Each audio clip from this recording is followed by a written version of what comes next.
At 34, Charlotte Benson believed she had done everything right. She wasn't the smartest in her family, nor the most charming, but she was steady, reliable, and the glue that held the Bensons together. From paying the taxes on their lakeside cabin in Blue Ridge, Georgia, to footing the bill for her mother's surgery, Charlotte had always been the one they turned to when life got hard. Not once did she complain. That was until she found the envelope. It was supposed to be a simple Sunday dinner. Her father, Mason, had grilled trout on the back porch. Her younger sister, Scarlett, scrolled aimlessly through her phone, and their mother, Helen, sat crocheting under the dim glow of a table lamp.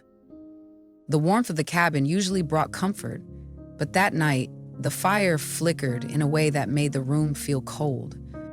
Charlotte had just handed Mason the latest property tax bill, $8,700, when she noticed the edge of a crumpled paper sticking out beneath a stack of hunting magazines. The words "Trust Fund" printed in bold letters stopped her breath. She pulled it free. Mason lunged, but he was too late. It was all there, a $350,000 trust fund set up for Scarlett, with stipulations for growth, with her father's signature, dated 5 years ago. The room was silent except for the crackle of the fireplace.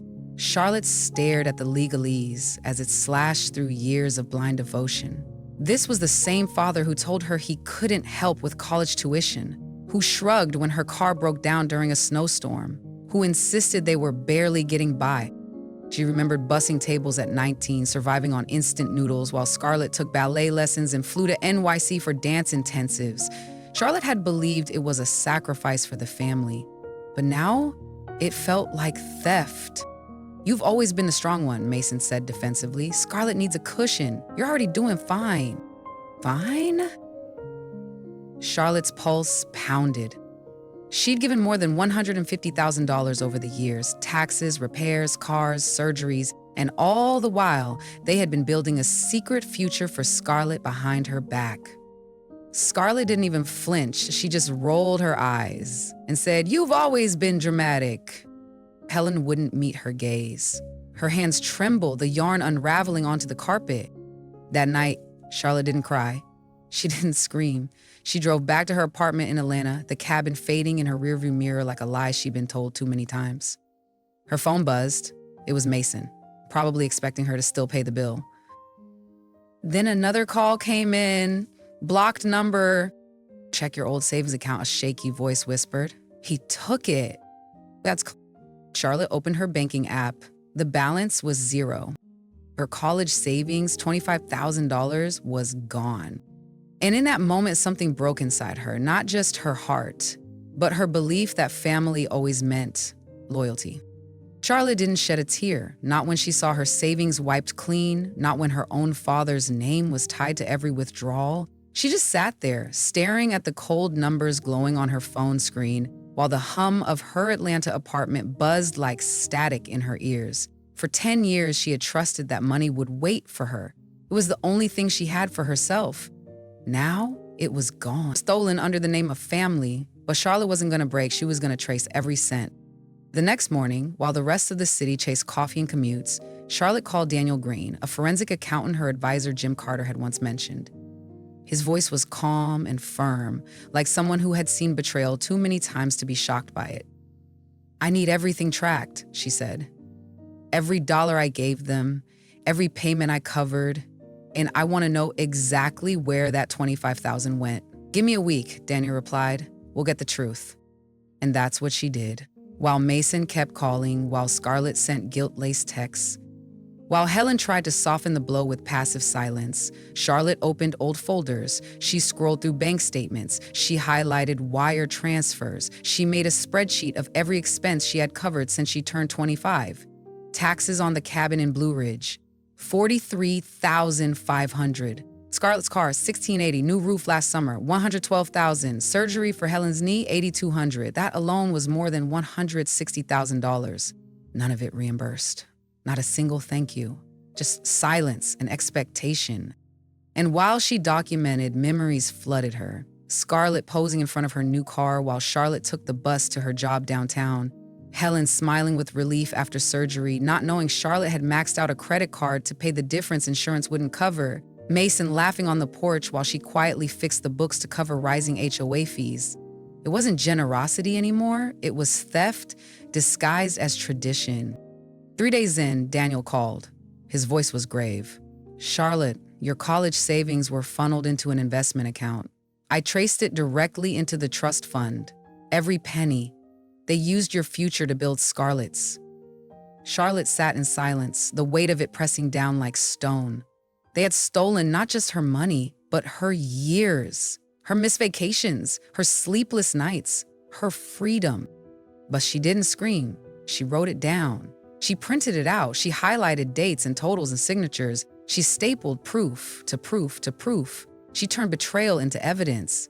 And as she stared out her window that night, the Atlanta skyline blinking against the dusk, Charlotte made herself a promise. No more silent giving. No more carrying a family that never once looked back. If they wanted to treat her like a ledger, then fine. They showed down the numbers. 7 days after the truth started to unravel, Charlotte sat across from Daniel Green in his cluttered office in downtown Atlanta. The air smelled like ink and old paper. On the table between them lay a folder thick with evidence, its weight almost symbolic. Daniel slid it toward her. "It's all there," he said. "Transfers, receipts, bank statements. Not just the $25,000 your father took, not just the taxes, but every dollar you funneled into that house, that family." Charlotte opened it slowly. It felt like peeling back a scar. Inside were color-coded pages, each one more damning than the last. A withdrawal signed by Mason Benson when she was just 18. A deposit into the account labeled Scarlett's Trust. Investment growth projections. Her own money growing without her knowledge, without her name.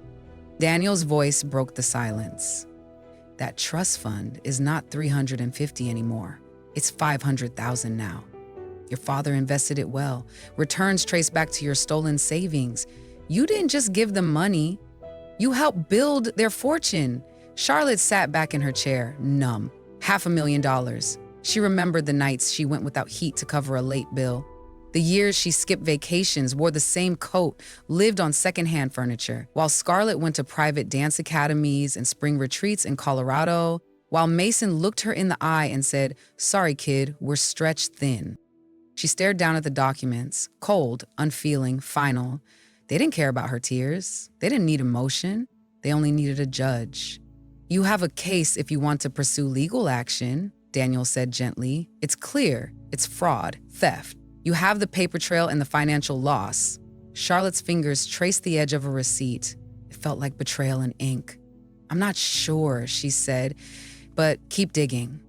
I want every secret exposed." Later that night, a courier dropped off an envelope. Charlotte opened it to find a legal summons. Mason was suing her. The documents claimed that all the money she gave over the years were voluntary family gifts. There was even an old text quoted inside. "I just want to help." Her own words now being weaponized. He was demanding $50,000 in damages, both financial and emotional, accusing her of trying to sabotage the family legacy. Charlotte stared at the pages, her jaw clenched. Mason wasn't defending himself. He was going to war. Not with shame, not with truth, but with manipulation and legal spin. She called Daniel immediately. "Can he win this?" Daniel's voice was calm but serious. "He's got no contract, but he has a narrative, and if it goes public, it becomes your word against his." Charlotte walked to the window. Outside, the Atlanta skyline sparkled like nothing had changed. But everything had. This wasn't about family anymore. It was about truth, and for once, she wasn't afraid of it. Charlotte pulled into the gravel driveway of the Blue Ridge cabin at exactly 2 in the afternoon. The sun hung low, casting long shadows across the porch where she'd once roasted marshmallows and listened to her grandmother's stories. But today, that porch was just a stage for confrontation. Inside, her father Mason had gathered the family. Not to apologize, but to paint her as the villain. Her Aunt Diane, her Uncle Russell, her cousin Natalie, and of course Scarlett, all packed into the cozy living room like witnesses at a trial they didn't know had already been decided. Charlotte walked in without a word, her leather briefcase clutched tight. Mason stood by the fireplace in mid-sentence, telling the room she was abandoning them, letting the house fall apart out of spite. Scarlett sat on the sofa, arms crossed, eyes cold. Helen looked small beside her, silent, her hands folded tight in her lap. Charlotte moved to the center of the room and placed the briefcase on the coffee table with a soft but deliberate thud. Everyone stopped talking. "Petty grudge," she said, her voice clear but low. "Let's talk about that." She opened the case, pulling out document after document, notarized statements, color-coded receipts, pages with her father's signature on them. She laid them out like puzzle pieces. "For 5 years, I've paid $43,500 in property taxes, $1,680 for Scarlett's car, $112,000 for the new roof, $8,200 for mom's surgery, and $25,000 stolen from my college fund. I never complained. I never asked for anything back. But while I struggled, while I worked 60-hour weeks and skipped meals, you were building a secret fortune for Scarlett, and now it's $500,000. Gas filled the room. Natalie's mouth fell open. Diane whispered something to Russell. Helen's eyes welled up, but Mason's face turned red, jaw clenched. "That's private," he growled. "You had no right." Charlotte didn't flinch. "I had no right. You took everything. You told me we couldn't afford anything while you built Scarlett's safety net with my sacrifices." Then came the silence, the kind that stretches long enough to crack open truth. Scarlett's face shifted. She looked from the documents to Mason, then back to Charlotte. "Is this real?" she asked, her voice thin. Charlotte met her eyes. Every word. Every penny. "Ask him." Mason didn't answer. Helen whispered, "Mason, is it true?" Still no reply. Charlotte looked around at the faces she once tried to please, tried to support. The truth didn't need yelling, it just needed air. And now it was out.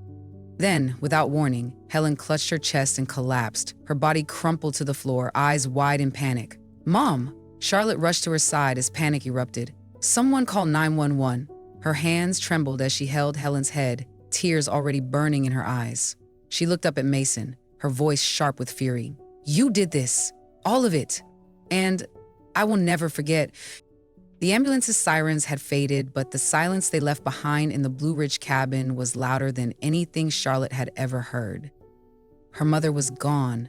Not forever, but whisked away by paramedics who feared her heart couldn't take the weight of betrayal.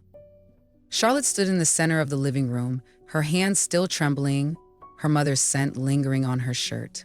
Scarlett sat slumped on the edge of the couch, makeup streaked, her eyes wide and unfocused. Aunt Diane and Uncle Russell paced in the corner, whispering furiously. And Mason, the man who raised her, the man who once told bedtime stories and built tree houses, stood motionless by the fireplace, the crackling flames casting long shadows across his face. But he wasn't the patriarch anymore.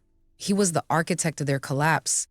Charlotte didn't raise her voice. She didn't need to. Everyone had seen the documents. Everyone had watched Helen collapse. The shock, the betrayal, the shame. It did what Charlotte's silence couldn't for years. It exposed Mason. He tried to speak, stammering something about intentions and family unity, but no one wanted to hear it. Not now. Not when the truth was staring them in the face. Uncle Russell was the first to break the stillness. What kind of man builds a fortune for one daughter while stealing from another? He didn't yell. He just looked at Mason with a mix of disgust and disbelief. Diane followed. "You told us you were barely holding on. You lied, Mason. You lied to all of us." Scarlett turned to Charlotte, her voice cracking. "You really paid all that?" Charlotte nodded once, slow and certain. "Every dollar. While you lived easy, I was skipping meals to keep this place afloat." Scarlett's lips parted, but no defense came. Only the sound of her breathing, unsteady and uneven. She looked toward Mason, desperate for some explanation. He couldn't meet her eyes. Then came the final blow. Daniel Green had emailed the full financial report. Charlotte opened it on her phone, her voice steady as she read aloud. "The trust fund is now $500,000. Growth includes investments traced directly to the $25,000 taken from my savings. Every penny was used to build Scarlett's future. While I was told to tough it out, she was handed everything." Mason's face paled. "It's not what it looks like," he muttered, but no one believed him anymore. The lies had stacked too high, and the weight was crushing him. Scarlett stood up slowly, her voice low. "You said I needed help because I wasn't strong like Charlotte, that she'd be fine. But you broke her to build me. Mason reached for her hand. Scarlett flinched. Don't. Not now. Charlotte didn't feel victorious. There was no joy in watching a man unravel, but there was justice in the air. Not revenge, not cruelty, just consequence. For years, he'd controlled the story. Today, she'd torn it apart with nothing but facts, and the villain, faced with truth, had nothing left to stand on. Charlotte didn't return to the Blue Ridge cabin after the ambulance took her mother. She spent the night at the hospital, sitting beside Helen's bed as machines beeped steadily into the dark. The doctors said it wasn't a massive heart attack, but a warning. Her heart couldn't take another blow like that. Charlotte held her mother's hand through the silence, watching her chest rise and fall, remembering the woman who used to braid her hair before school, now frail and fragile beneath hospital white blankets. Helen whispered once, barely audible, "I didn't know what he did. I should have protected you." Charlotte didn't reply. She just squeezed her hand. That was enough. When morning came, Scarlett appeared in the waiting room. Her hair was tangled, her eyes swollen from crying. In her hands was a small velvet box. Charlotte knew before it opened. Inside was her grandmother's ring, a gold band worn smooth with time, the tiny sapphire still catching the light just like it did when Grandma Ellie placed it on her finger as a child. "I found it in Dad's safe," Scarlett said quietly. "He was going to sell it to pay the taxes. I stopped him. This belongs to you." Charlotte stared at the ring, the memories of fishing trips and bonfire stories wrapping around her like a blanket. She took it gently, slipping it on. "Thank you," she whispered. But Scarlett wasn't done. "I went to the bank this morning. I pulled $100,000 from the trust fund. It's going to Mom's bills. You shouldn't have to carry this alone anymore." Charlotte looked at her, this sister who had once been the symbol of everything taken from her, now standing in front of her, not as a rival, but as someone finally seeing the truth. "Thank you," Charlotte said again, her voice softer now. Later that afternoon, Charlotte left the hospital and returned to Atlanta. Her father didn't call. Neither did Diane or Russell. The house in Blue Ridge was already being claimed by the bank.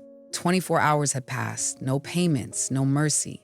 But Charlotte felt none of the panic she'd expected. She had already let go of that place, long before foreclosure ever touched it. That night, her financial advisor, Jim Carter, left her a voicemail. "Heard about the house. Let's rebuild. Your future's still yours."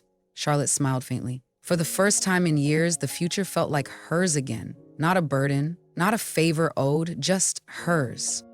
She sat by the window of her apartment, city lights stretching toward the horizon, the ring on her finger warm against her skin. She hadn't yelled. She hadn't threatened. She had walked in with the truth, and it had been louder than any accusation. And in the end, the house fell, the lies collapsed, and the people who betrayed her were left to answer to themselves. Charlotte didn't win with anger. She won by refusing to carry the weight anymore. 3 days after the foreclosure, Charlotte stood in front of her closet holding a cardboard box labeled Grandma's Things. Inside were old photos, a fishing reel, and a faded quilt stitched with tiny initials. She hadn't touched it in years. Not because she forgot, but because she was always too busy surviving. Now, the survival part was done. There was nothing left to give. And strangely, in that emptiness, she felt free.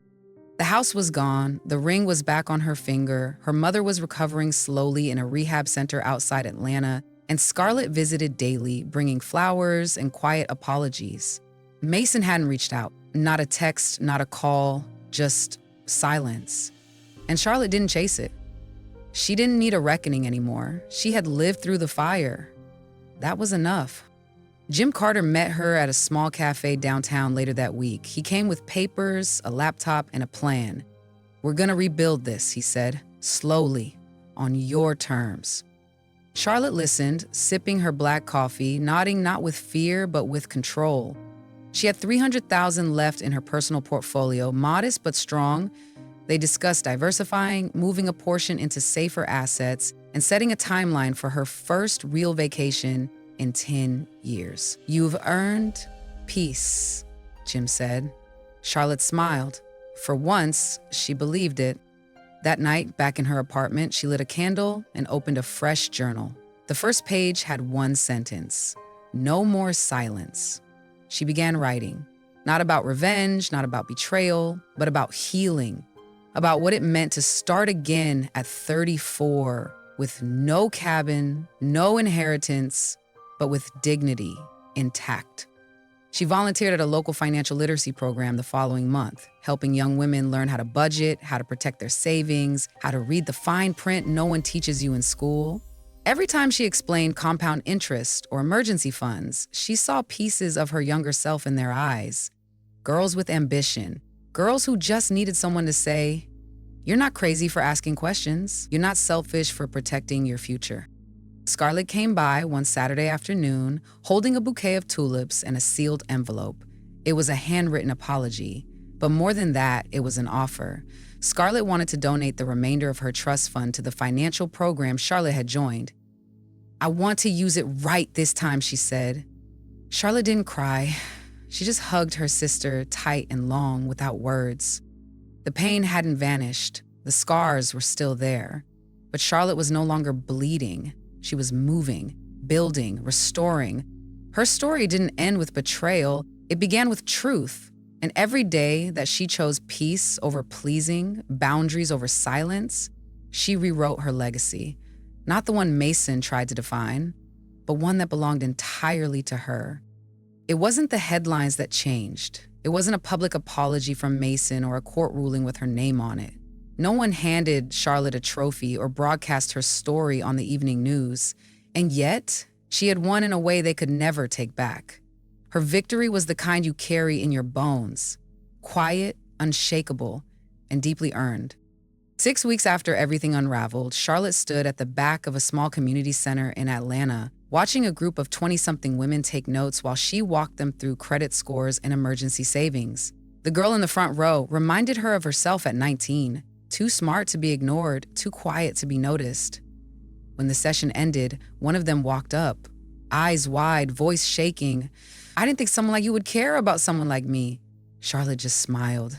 "I was you." That was all she needed to say. Outside, the spring air smelled like beginnings. Her phone buzzed with a message from Scarlett. "Mom's checkup went well. Doctor says she's stronger than they thought." Charlotte replied with a simple heart. She didn't need to say more.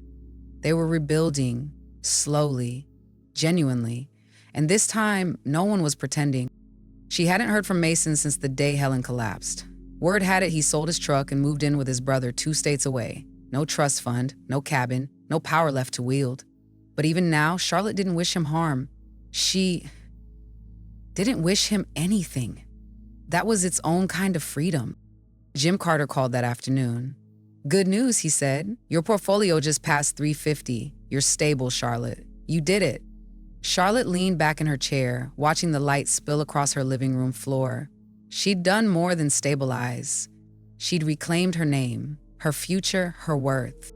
The cabin was gone, but the burden of it had lifted too. The ring on her finger, Grandma Ellie's, glinted softly as she traced it with her thumb.